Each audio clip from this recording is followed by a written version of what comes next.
اوعي تعيطي، اوعي، احبسي دموعك. ايوه برافو عليكي، انت جامده، مفيش عياط ولا حاجه. ولمي المناديل دي من ايدك.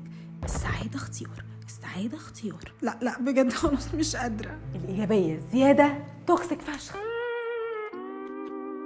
المهم ان الشخص اللي بيؤمن بالايجابيه السامه بيبقى رافض اي حاجه سلبيه. ده يا عندك مشاكل وبتتضايق وكده، انت ما تعرفش ان السعاده اختيار ولا ايه؟ هيحسسك بالذنب. ليه؟ عشان انت ما اخترتش تبقى سعيد. طيب انا متضايق دلوقتي اعمل ايه؟ يقول لك اصحى بدري، خد دش، اقرا كتاب، العب رياضه، جربت يوجا، اعمل حاجه جديده في حياتك بقى. انت بقى تتضايق اكتر لما ما تعرفش تعمل كل الحاجات دي وتحس انك فاشل، فتبقى فاشل ومكتئب الاثنين.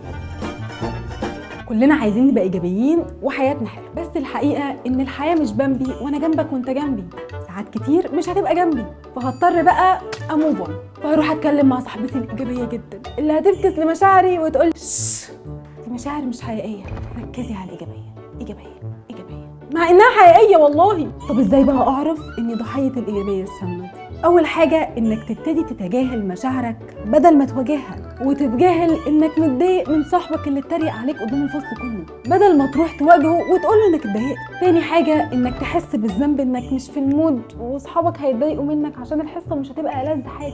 تالت حاجه لما حد بيجي ويحكي لك مشكلته بتحس انك مش مرتاح عشان مش قادر تسمع اي حاجه تاثر على ايجابياتك اللي ما حصلتش. رابع حاجه انك بتقعد تلوم اصحابك عشان هم مش متفائلين زيك. انتوا ازاي مش ايجابيين كده؟ انتوا عايشين ازاي من غير تفاؤل وحب وحياه؟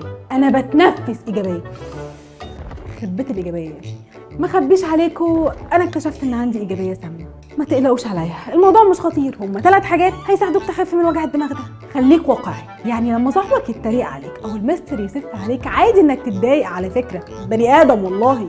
اسمع بقى مشاكل صحابك وحاول ما تعليش عليهم. لما حد يجي لك بمشكله ما تقولوش انا عندي انيل او روح اتفائل، وما تقعدش بقى تنظر عليهم وتقول لهم انا لو مكانك كنت رحت لعبت يوجا. انت مش مكانه يا معلم، هو مش انت. بعد عن اي حاجه فيها ايجابيه سامه، واولهم السوشيال ميديا، علشان من غير ما تقصد عقلك بيقارن حياتك مع فلوجز الناس التانية. اخر حاجه بقى ممكن تروح تتفرج دلوقتي على فيلم انسايد اوت، اهو هتتبسطوا وهتعرفوا اننا لازم نحترم كل مشاعرنا. هو بس كده.